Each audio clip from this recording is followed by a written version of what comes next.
이 시간 다같이 말씀을 보시겠습니다. 베드로전서 4장 7절에서 11절 말씀 보겠습니다. 오늘은 베드로전서 4장 7절에서 11절 말씀을 합독하시겠습니다. 시작. 만물의 마지막이 가까이 왔으니 그러므로 너희는 정신을 차리고 근신하여 기도하라. 무엇보다도 뜨겁게 서로 사랑할지니 사랑은 허다한 죄를 덮느니라. 서로 대접하기를 원망 없이 하고 각각 은사를 받은 대로 하나님의 여러 가지 은혜를 맡은 선한 청지기 같이 서로 봉사하라. 만일 누가 말하려면 하나님의 말씀을 하는 것 같이 하고 누가 봉사하려면 하나님이 공급하시는 힘으로 하는 것 같이 하라. 이는 범사의 예수 그리스도로 말미암아 하나님이 영광을 받으시게 하려 함이니 그에게 영광과 권능이 세세에 무궁하도록 있느니라. 아멘. 작석하시겠습니다. 오늘 7절 말씀에 보니까 만물의 마지막이 가까웠으니 그러므로 너희는 정신을 차리고 근신하여 기도하라, 그렇게 말씀하고 있습니다. 마지막이 가까웠다라고 말씀합니다. 세상적인 말세와 또 기독교적인 말세는 좀 다릅니다. 시간적으로 좀 다르죠. 세상적인 말세는 사람들을 바라보며 인간성 상실, 사람이 어떻게 저렇게 악할 수 있는가, 참 말세다라고 이야기를 합니다. 그러나 기독교적인 말세는 무엇을 의미하냐면은 예수님께서 요한복음 14장에 보면은 그분께서 곧 돌아가시고 십자가를 지시고 그리고 제자들을 떠날 것을 말씀하시며 너희들은 근심하지 마라, 두려워하지 말아라고 말씀하시며 아버지 집에 너희들이 거처할 처소를 예비하면은 내가 너희들을 데리러 다시 오겠다. I will come again. 내가 다시 너희들을 데리러 오겠다, 그렇게 말씀하십니다. 그리고 예수님께서 십자가에 달려 돌아가셨다가 3일 만에 부활하시고 승천하셨습니다. 그때부터가 말세입니다. 그러니까 기독교적인 시각으로 보면은 예수님께서 승천하신 이후에 언제 오실지 모르기 때문에 승천하신 이후에 내일 오실 수도 있고 그 다음날 오실 수도 있고, 예수님께서 아버지 집에서 우리가 거처할 그 맨션을 다 만들고 나서는 우리를 데리러 오시겠다라고 말씀하셨기 때문에 그 시간대를 모르지만은 그때부터가 말세라고 우리는 그렇게 믿고 있는 것입니다. 지금은 말세입니다. 그런데 말세 중에서도 말세지말 끝이라고 볼 수 있는 시대에 우리는 살아가고 있습니다. 여기서 뭐라고 말씀합니까? 마지막 때가 너희에게 이르렀다. 그래서 어떻게 만물의 마지막 때가 가까웠으니 정신을 차리고 근신하여 기도하라, 그렇게 말씀하고 있습니다. 정신을 차린다라는 말은 지난주에 말씀을 드렸던 것처럼 깨끗한 마음, 온전한 마음, 둘로 나뉘어지지 않는 마음으로, 그리고 근신하여라는 말은 술 취하지 않는, 그리고 정신을 차리고 조심하여, 그런 뜻이죠. 조심하고 술 취하지 않는 모습으로 기도하라, 그렇게 말씀하고 있습니다. 그러니까 마지막 때가 가까웠기 때문에 더욱더 깨어서 있어야 되는 것입니다. 여기 기도하라는 말씀은 그저 기도하는 것이 의미가 아니라 우리의 시선을 주님께 맞추고 주님께서 언제 오실지 바라보며 그 주님을 예배하는 모습으로 깨어 기도하는 것을 말씀하고 있습니다. 이 시대를 살아가는 그리스도인 여러분, 우리는 더욱더 깨어서 주님 오실 날을 예비하며 살아가야 되는 것입니다. 심리학에서는요, 군중 시각 효과라는 말이 있습니다. 조금 더 쉬운 말로 이야기하면 군중 심리입니다. 예를 들어서 길을 가던 사람이, 어떤 한 사람이 길을 멈추고 무엇을 한 곳을 주목하고 있습니다. 주시하고 있습니다. 그때 또 한 사람이 주시하고 세 사람이 주시하면은 가던 많은 사람들이 멈추고 그곳을 주시한다라는 말입니다. 그러니까 요즘 세상은 많은 사람들이 어떤 것을 바라보고 있는데 그것이 진리인 것처럼 살아간단 말이에요. 그런데 마지막 때에 살아가는 그리스도인들은 이 세상을 바라보며 살아서는 안 되는 것입니다. 다른 사람들이 멈춰 있다고 해서 우리도 멈출 것이 아니라, 다른 사람들이 간다고 해서 우리도 가는 것이 아니라, 우리는 이 마지막 때에 주님을 바라보고 살아가야 되는 것입니다. 이 마지막 때에 우리는 어떻게 살아가야 될지 오늘 특별히 두 가지를 좀 말씀을 드리려고 하는데, 지난주하고 조금 겹치기도 하죠. 첫 번째로는 뜨겁게 사랑해야 함을 말씀하고 있습니다. 뜨겁게 사랑해야 된다. 이 마지막 때는 우리가 사랑이 부족한 시대다라고 성경은 말씀하고 있습니다. 이 세대를 본받지 말라라고 말씀하고 있습니다. 디모데후서 3장 1절에서 2절 말씀에 보면은 너는 이것을 알라. 이것을 알아는 무엇을 알아라는 것이냐면은 말세에 고통하는 때가 이르러 사람들이 자기를 사랑하고 그리고 자기를 사랑하며 돈을 사랑하며 자랑하며 교만하며 비방하며 부모를 거역하며 감사하지 아니하며 거룩하지 아니하며. 그런데 원어적인 의미는 무엇이냐면 사람들이 자기만 사랑하고 돈만 사랑하고 자랑하고 자기만 자랑하고 자기만 교만하고 또 다른 사람을 비방하며 부모를 거역하며 감사하지 아니하며 거룩하지 아니하며 오직 자기에게 포커스를 맞춰 있는 거예요. 나만 사랑하고 돈만 사랑하고 그리고 자기만 자랑하고 자기만 자랑하니까 교만하게 되는 것이죠. 여러분, 기독교의 본질은 무엇인가 하면은 사랑입니다. 예수님 믿는 사람의 증거는 무엇인가 하면은 사랑입니다. 교회에 사랑이 없으면 그것은 더 이상 교회가 아닌 것입니다. 여러분, 세상에 변하지 않는 진리가 있죠. 어려운 것일수록 더 중요한 것일수록 더 어렵다는 것입니다. 다시 한번요. 중요한 것일수록 더 어렵고요. 큰 일일수록 더 어렵습니다. 그러니까 사랑은 참 힘든 일입니다. 사랑이 가장 중요한데 그만큼 쉽지 않다라는 것을 기억하셔야 됩니다. 여러분, 예수님께서 제자들을 70명을 뽑으셨습니다. 그리고 2명씩 짝을 지어서 전도를 보냈습니다. 그들에게 권능을 주십니다. 그래서 그들에게 능력을 주셔서 전도하러 보냅니다. 그들이 나갔다가 예수님께 왔습니다. 너무나도 신이 나는 거예요. 왜냐하면 놀라운 일을 경험했거든요. 주님, 우리가 놀라운 일을 경험했습니다. 예수의 이름으로 나가라 하니까 귀신들이 쫓겨나가고 그리고 병들이 낫게 되어지고 예수님을 믿게 되었습니다. 놀라운 일을 우리가 경험했습니다. 참 대단합니다 라고 예수님께 자랑했습니다. 그래서 예수님께서 그들에게 뭐라고 이야기하시냐면은 귀신들이 쫓겨나가는 것을 보고 기뻐하지 말고 하나님 나라에 너희들의 이름이 있는 것을 보고 기뻐해라, 그렇게 말씀하십니다. 그러니까 귀신들이 쫓겨나는 것 그렇게 호들갑 떨 필요 없다. 그보다 더 중요한 것은 하나님 나라에 너희들의 이름이 있는 것이다, 그렇게 말씀하는 것입니다. 그만큼 중요한 것이 없다라는 거예요. 여러분, 하나님 나라에 들어가는 것, 구원받는 것, 천국 가는 것, 그것만큼 중요한 것이 없습니다. 예수님께서 경고하시죠. 마태복음 7장 21절에서 23절 말씀을 우리가 예수님의 이 경고를 경고성으로 크게 한번 읽어보겠습니다. 마태복음 7장 21절에서 23절 시작. 나더러 주여 주여 하는 자마다 다 천국에 들어갈 것이 아니요 다만 하늘에 계신 내 아버지의 뜻대로 행하는 자라야 들어가리라. 그날에 많은 사람이 나더러 이르되 주여 주여 우리가 주의 이름으로 선지자 노릇하며 주의 이름으로 귀신을 쫓아내며 주의 이름으로 많은 권능을 행하지 아니하였나이까 하리니 그때 내가 그들에게 밝히 말하되 내가 너희를 도무지 알지 못하니 불법을 행하는 자들아 내게서 떠나가라 하리라. 아멘. 아멘. 이 엄중한 경고를 한번 보시기를 바랍니다. 사람들이 와서 주님께 이야기합니다. 우리는 귀신을 쫓았고 우리는 병을 고쳤고 하나님의 놀라운 능력을 행했습니다. 그러나 주님께서 그들에게 말씀하시길 내가 너희들을 도무지 알지 못한다. 그러니까 얼마나 무엇을 행했냐가 중요한 것이 아니라 주님의 뜻을 가지고 살아가느냐, 그것이 중요하다는 것을 지금 말씀하고 있는 것입니다. 주님께서 우리에게 말씀하십니다. 날마다 말씀하시는 것이, 매번 말씀하시는 것이, 여러 번 말씀하시는 것이 무엇이냐면 서로 사랑이라, 그렇게 말씀하고 있죠. 왜 우리가 서로 사랑해야 되는가 하면은 사랑은 그리스도인의 가장 중요한 증거이기 때문에 그렇습니다. 구원받은 사람의 특징이 무엇인가 하면은 사랑이기 때문에 그렇습니다. 그러니까 우리가 진짜라면, 구원받은 것이 진짜라면 우리에게 사랑이 있어야 되는 것입니다. 우리가 교회를 열심히 다니고 침례를 받고 그리고 어떤 능력을 행하고 그리고 찬양을 잘하고 기도를 잘하고 그거 성경을 많이 알고 많이 암송한다 할지라도 사랑이 없다면 그 사람은 구원받은 사람이 아니다라고 이야기하는 거예요. 절대 속을 수 없는 증거가 무엇인가? 사랑이다라는 것입니다. 요한일서 3장 14절 말씀 읽어보겠습니다. 요한일서 3장 14절 시작.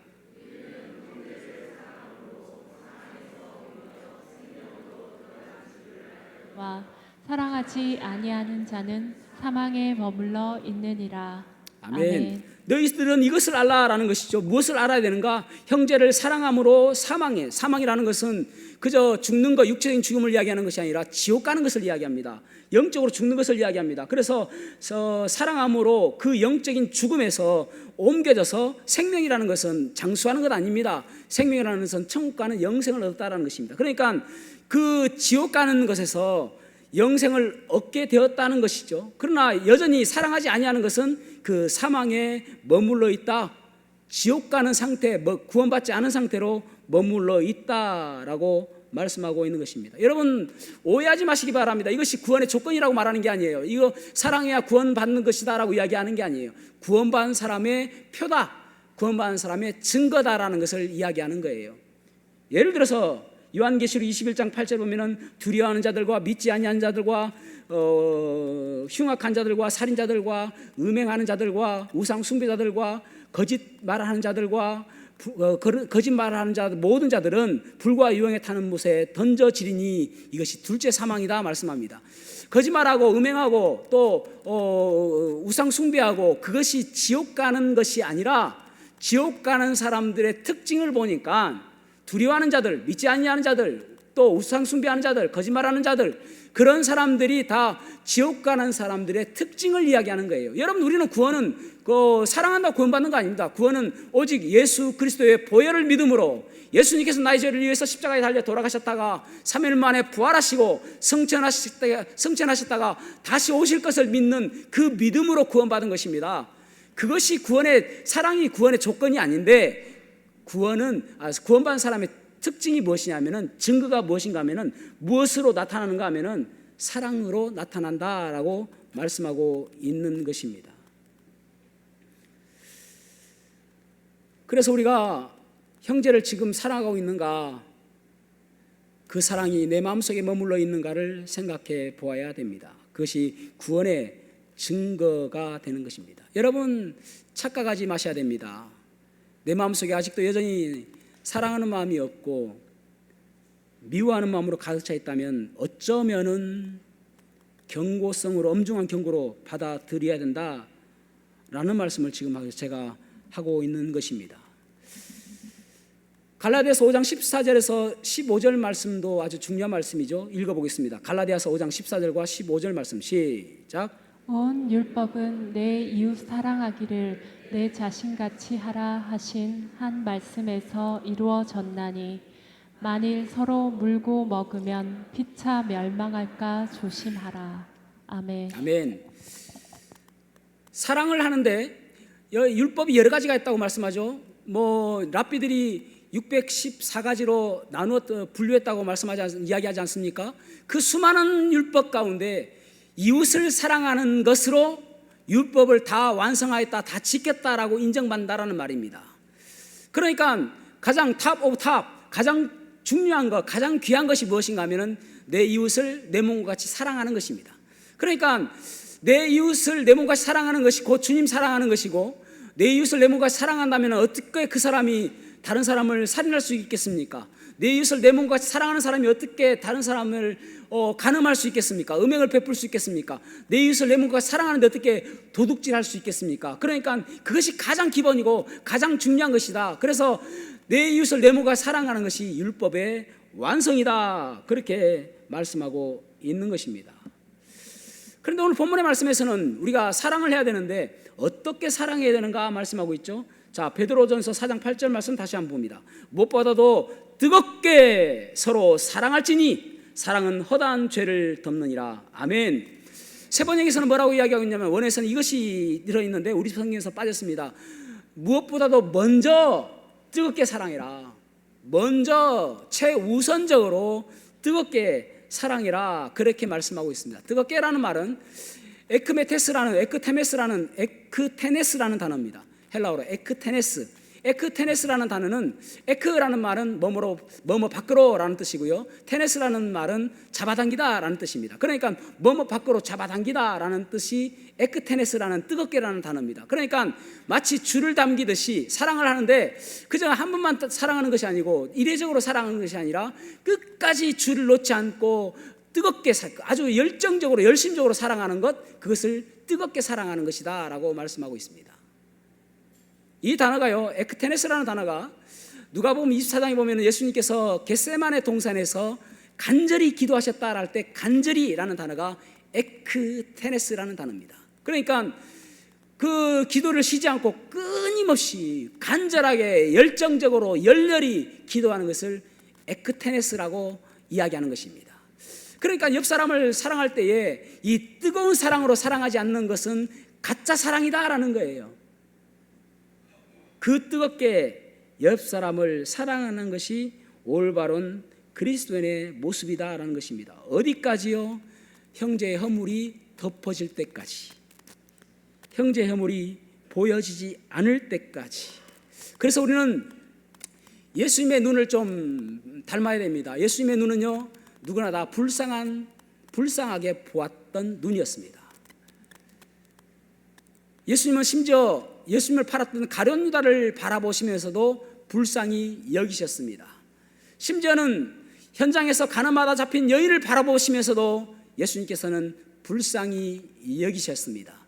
심지어는 예수님을 창을 찌르고 채찍질하고 못을 박았던 그 군병들까지도 예수님께서는 불쌍히 여기셨습니다.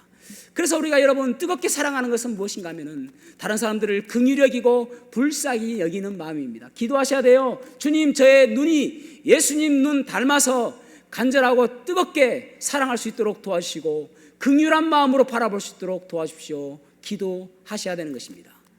성경에는 왼수지간이 있죠. 왼수라는 말은 원수보다 조금 더 센 사람들을 왼수라고 이야기합니다. 남편 말고요. 가인과 아벨이 왼수지간이었습니다. 또 에서와 야곱이 왼수지간이었습니다. 또 사울과 다윗이 왼수지간이었습니다. 그런데 이상한 것은 가인은 아벨을 왼수처럼 원수처럼 생각했는데 아벨은 한 번도 가인을 원수처럼 생각하지 않았다는 사실입니다. 에서는 야곱을 원수처럼 생각했는데 야곱은 한 번도 에서를 원수처럼 생각하지 않았다는 것입니다. 사울은 다윗을 원수처럼 생각했는데 다윗은 한 번도 사울을 원수처럼 생각하지 않았다는 것입니다. 가인도 무너졌고요, 에서도 무너졌고요, 사울도 무너졌습니다. 무엇 때문에요? 그 안에 미워하는 마음이 그를 무너뜨린 것입니다.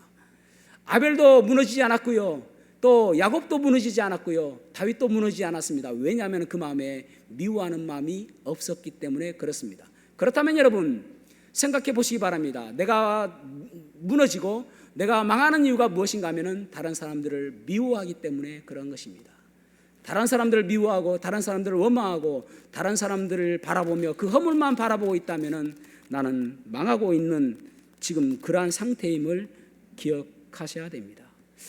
여러분, 사랑은 지금도 있지만 천국도 가면 있다고 말씀을 드렸죠. 사랑이 있는 곳이 천국입니다. 만약에 천국에 사랑이 없다면 그곳은 천국이 아닙니다.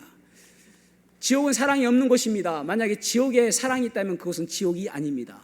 교회는 사랑이 있어야 되는 공동체입니다. 만약에 교회에 사랑이 없다면 그곳은 더 이상 교회가 아닌 것입니다.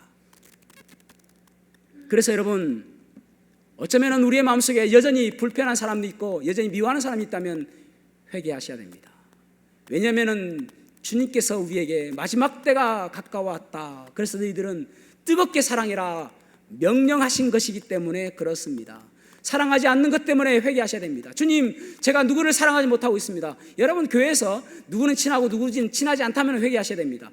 어떤 사람은 좋아 보이고 어떤 사람은 좋아 보이지 않으면 회개하셔야 됩니다. 어떤 사람은 이뻐 보이고 어떤 사람은 이뻐 보이지 않는다면 회개하셔야만 되는 것입니다. 왜냐하면 주님의 뜻과 다른 방향으로 가고 있기 때문에 그렇습니다. 왜냐하면 그 길이 망하는 길이기 때문에 그렇습니다. 그래서 날마다 우리 기도하셔야 돼요. 뜨겁게 사랑하게 해달라고 기도하셔야 되는 것입니다. 두 번째로는 이 마지막 때 우리는 어떻게 살아야 될 것인가? 하나님의 능력으로 봉사해야만 알 수가 있습니다. 하나님의 능력으로 봉사해야 됩니다. 자, 베드로전서 4장 9절에서 10절 말씀 보겠습니다. 9절에서 10절 시작. 서로 대접하기를 원망 없이 하고 각각 은사를 받은 대로 하나님의 여러 가지 은혜를 맡은 선한 청지기 같이 서로 봉사하라. 아멘. 아멘. 아멘. 대접하기를 원망 없이 하라라고 말씀하고 있죠. 이 말씀을 조금 오해할 수 있는 뉘앙스가 있는 번역입니다. 조금 더 쉽게 번역하면은 이렇게 번역하면 더 쉽습니다. 대접하기를 불평 없이 하라라는 말입니다. 그러니까 원망이나 불평이 누가 하느냐면은 대접하는 사람이 하고 있는 거예요. 그런 말씀이거든요. 그러니까 내가 대접하고 내가 다른 사람들을 봉사하는데 내 입술에서는 불평하는 마음이 있고 또 판단하는 마음이 있고 신내가 자꾸 나는 거예요. 내 입술에서. 그것이 바로 불평하는 마음입니다. 그러니까 왜 그러냐면은 내 것으로 다른 사람들에게 대접한다라는 마음 때문에 그렇습니다. 여기서 대접이라는 것은 그저 밥을 먹이는 것을 의미하는 것이 아니라 지난주도 말씀을 드렸던 것처럼 복음 전도자 나그네들을 집안으로 들여들여서 그를 잘 섬기는 것, 그것이 대접하는 것입니다. 그러니까 감사함으로 대접해라는 거예요. 불평함이나 원망함으로 하지 마라. 왜냐하면 우리가 하나님께로 받은 은사이기 때문에, 하나님께 받은 선물, 그것을 선한 청지기가 되어서 봉사하기 때문에 그렇습니다. 여러분, 우리가 내 것을 주는 것이 아니라 하나님께서 주신 것을, 하나님께서 나에게 맡기신 것을 다른 사람에게 베푼다고 하면은 별로 부담스럽지 않겠죠. 여러분, 누군가가 여러분에게 카드를 주면서 이것으로 좋은 일에 쓰십시오라고 하면은 그것을 얼마나 좋은 일 많이 할 수 있겠습니까? 내 것 아닌데, 그죠? 그러니까 그런 것이거든요. 하나님께서 나에게 맡기셨습니다. 하나님께서 나에게 네가 이것을 맡아서 사용해라라고 맡기셨습니다. 그러기에 그것을 각각 받은 선물대로, 은사대로 그것을 쓰는 것입니다. 그래야 불평 없이 원망 없이 할 수 있게 되어지는 것이죠.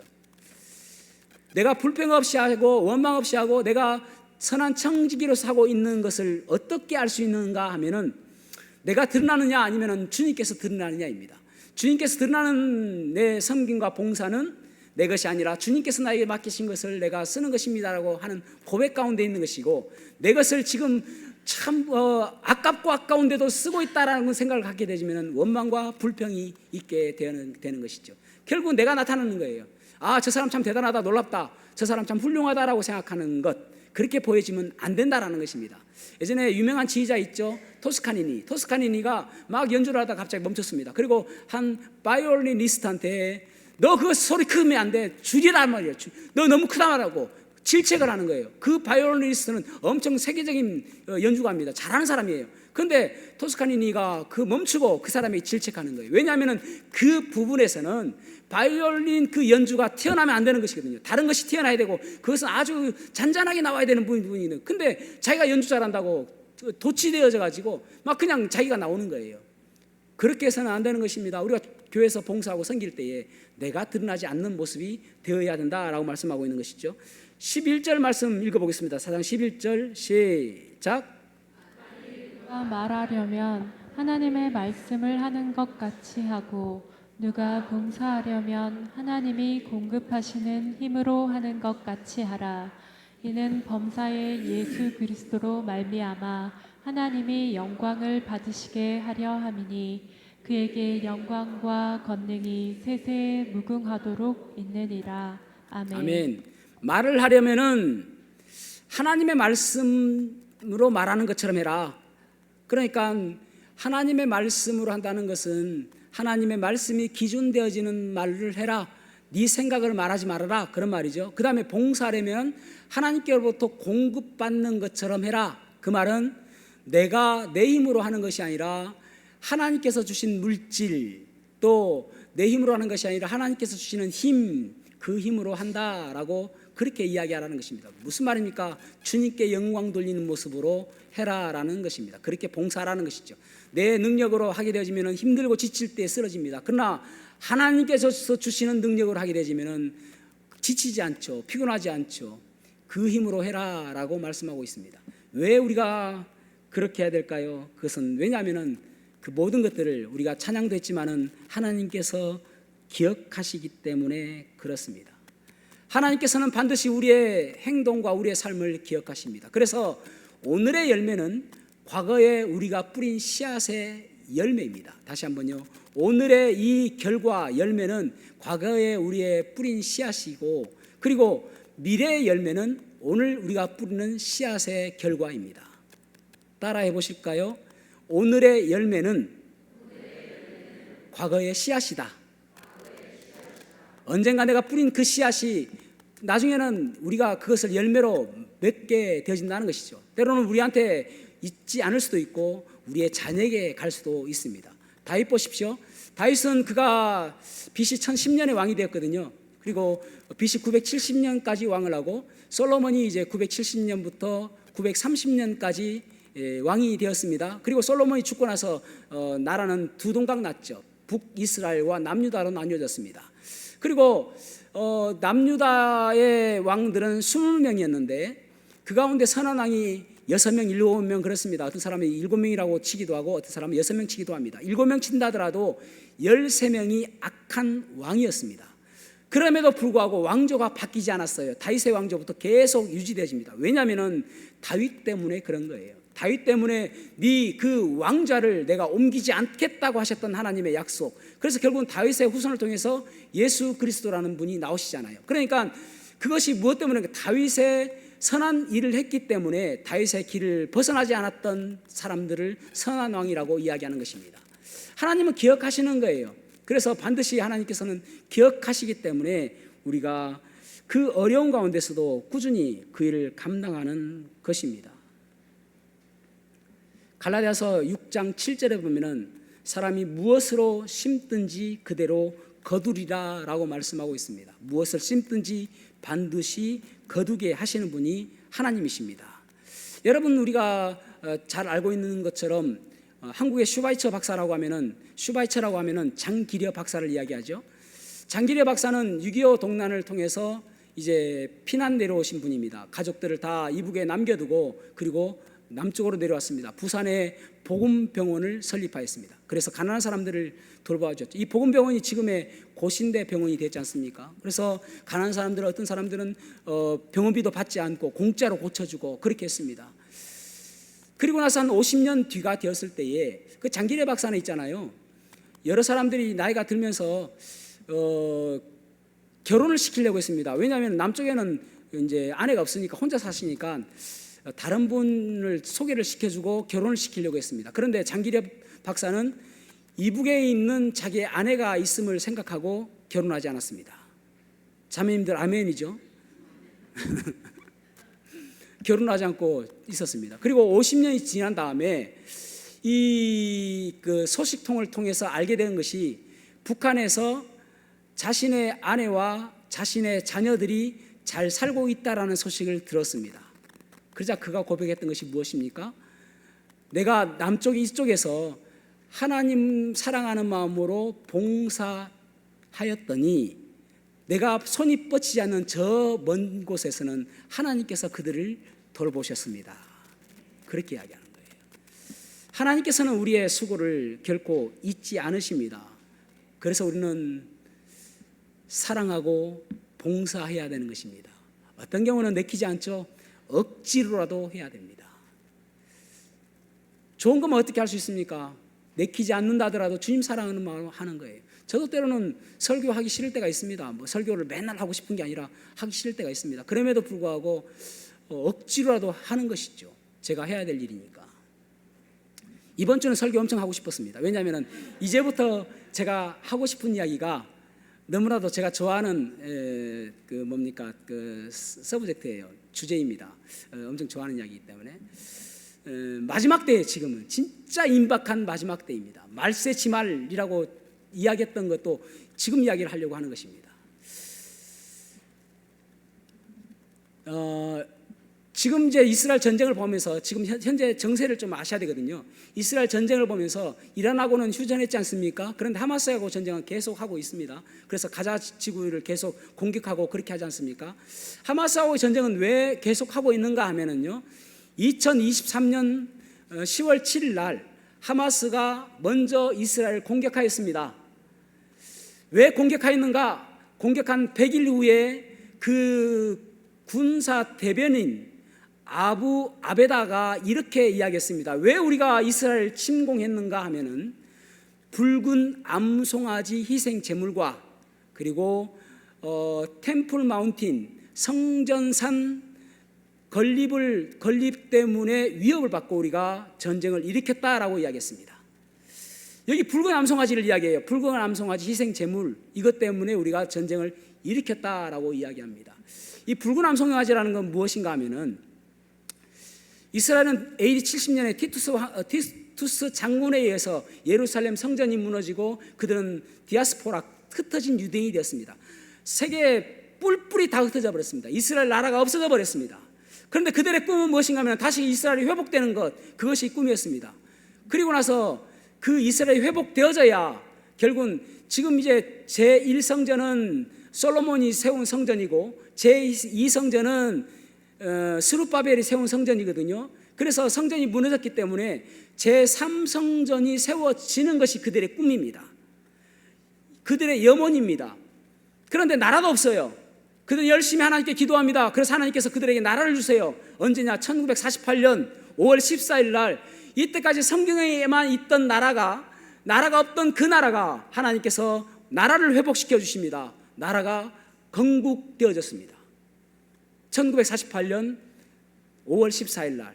그럼에도 불구하고 그들은 아직까지도 성전터는 확보하지 못했습니다. 그리고 1967년 6월 전쟁 때에 6.1 전쟁 때에 이 성전의 한 부분인 서쪽 통고의 벽을 그들이 확보하게 되었습니다. 한쪽 모퉁이입니다. 성전의 한쪽 모퉁이. 지금 성전은 팔레스틴과 그래서 이제 이슬람 사원인 모스크가 되어 세워져 있고, 그리고 통고의 벽 그쪽은 또 예루살렘입니다. 그러니까 그렇게 이스라엘과 이 팔레스틴 두 나라가 지금 이 성전터를 가지고 있거든요. 그래서 끊임없이 이 성전터 때문에 싸우고 있는 거예요. 그런데 이스라엘은 끊임없이 그래서 이제 이 예루살렘으로 자기의 수도를 옮기고 싶어 하는 것이거든요. 계속 아랍 쪽에서는 못 옮기게 합니다. 왜냐하면 그곳에 옮기면은 예루살렘에 성전을 세우기 때문에 그렇습니다.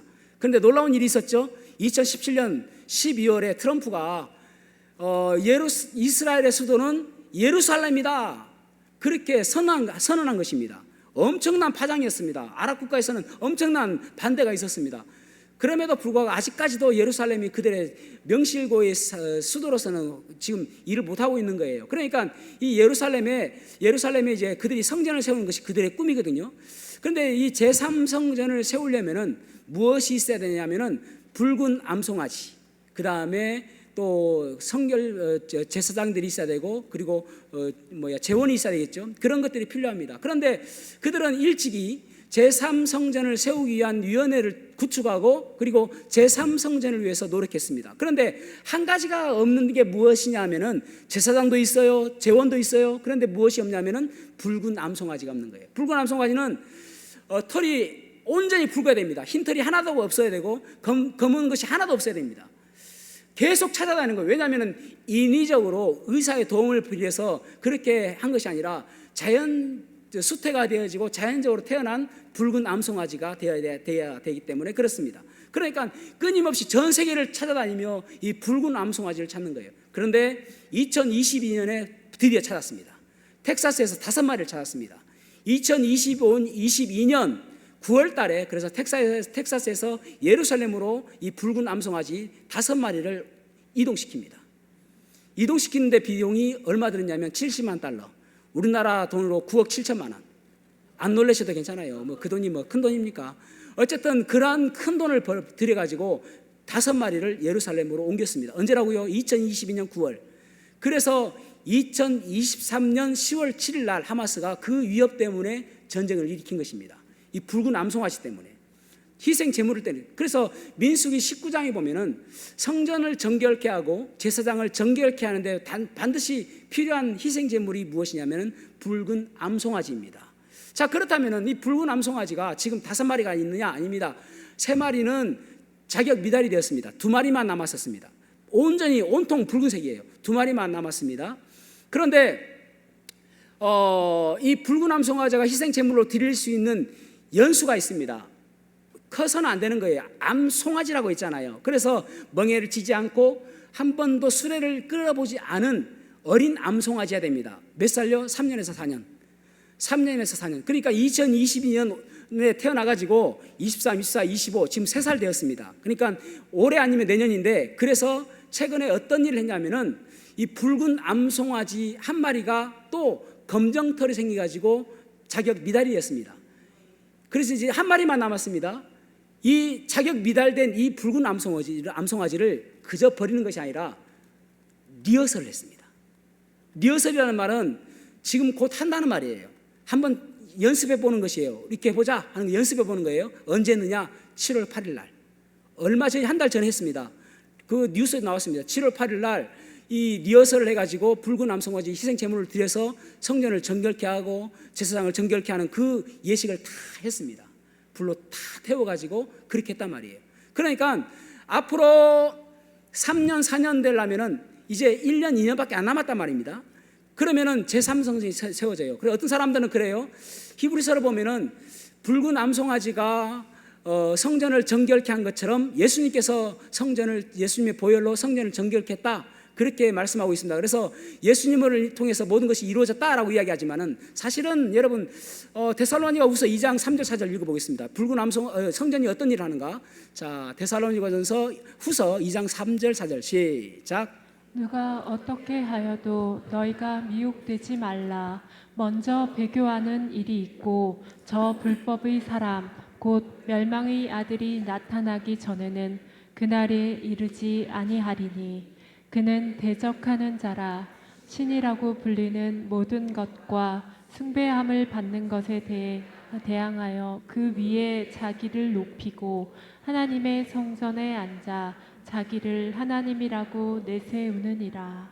아멘. 아멘. 그러니까 지금 이것은 7년 환란기 동안에 있는 일이거든요. 다니엘 9장 27절에 보면은 한 이래 동안 이스라엘과 언약을 맺는다라고 말씀하고 있습니다. 7년입니다. 그러면서 지금 이 적그리스도가 성전에 앉아서 내가 하나님이다, 나를 숭배해라, 나를 경배해라라고 이야기한다는 거예요. 그러면은 성전이 있어야 되잖아요. 그러니까 7년 환란기 전에 성전이 완성되어지고, 그리고 7년 환란이 들어가면서 7년 언약을 맺게 되어지고, 그리고 후 3년 반이 전 3년 반이 끝났을 때에 후 3년 반 시작됐을 때 그때에 언약을 깨고, 그리고 적그리스도가 이제 성전에 앉아서 나를 숭배해라, 그렇게 이것이 마지막 타임라인이거든요. 그러니까 반드시 마지막 때에는 성전이 재건돼야 되는 것입니다. 여러분 마태복음 24장에 보면은 마지막 때에 징조가 나오거든요. 전쟁이 나고 기근이 나고 지진이 나고 전염병이 나고. 그런데 그것이 어쩌면은 항상 있어 왔잖아요. 전쟁도 있어 왔고 기근도 있어 왔고, 그리고 전염병도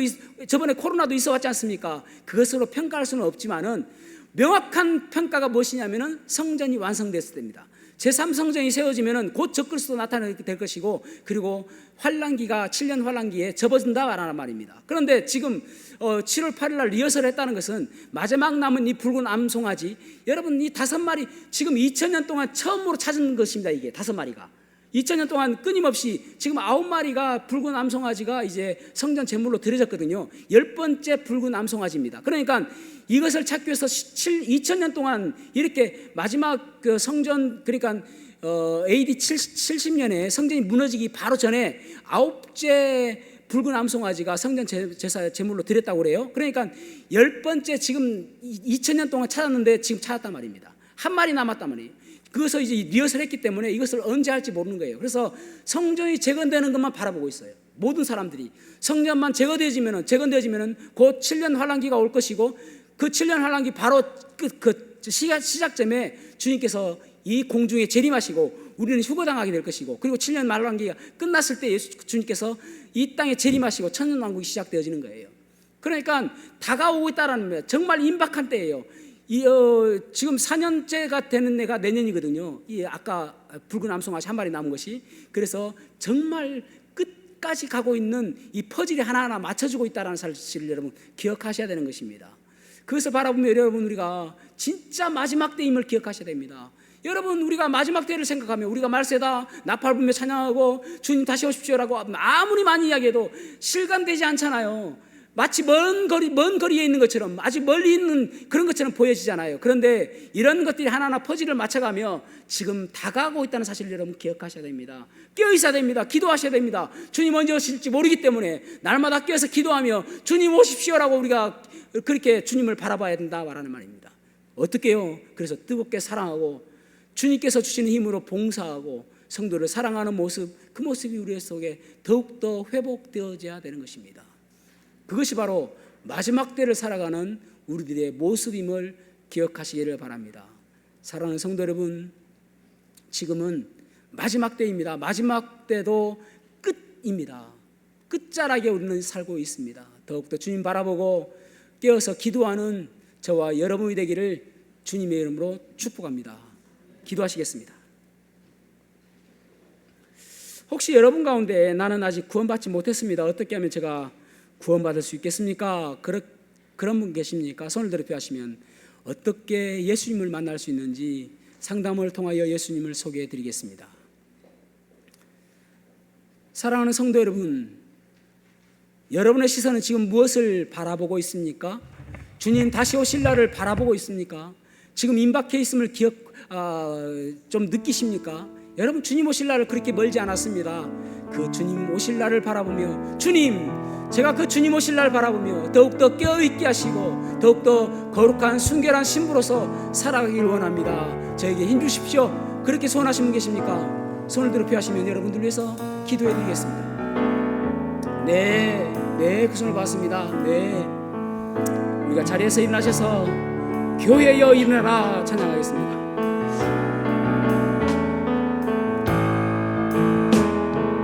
교회여 일어나라,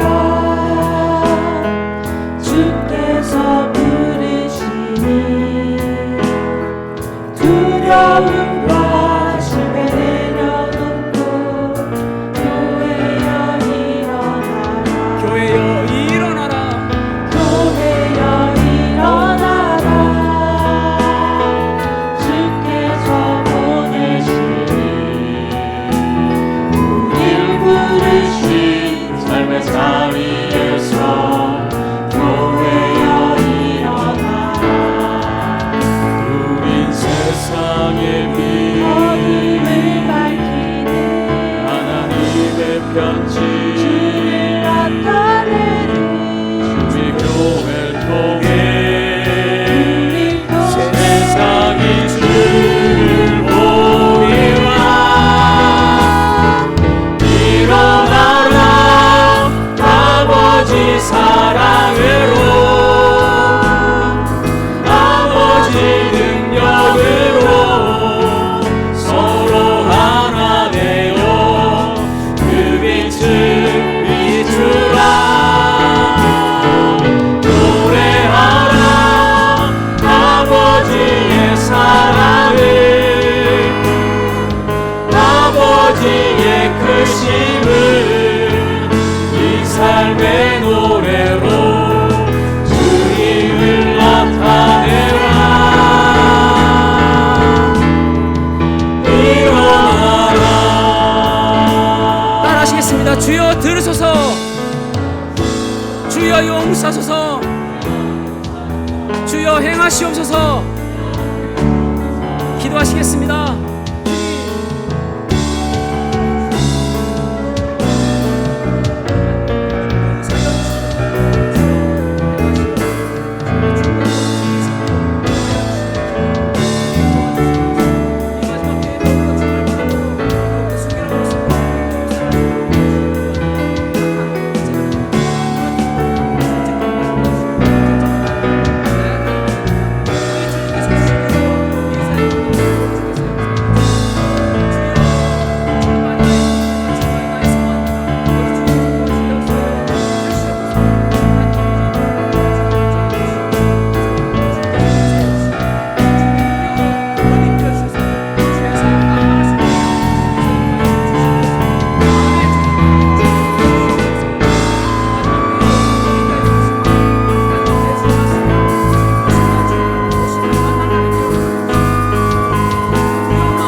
자리에서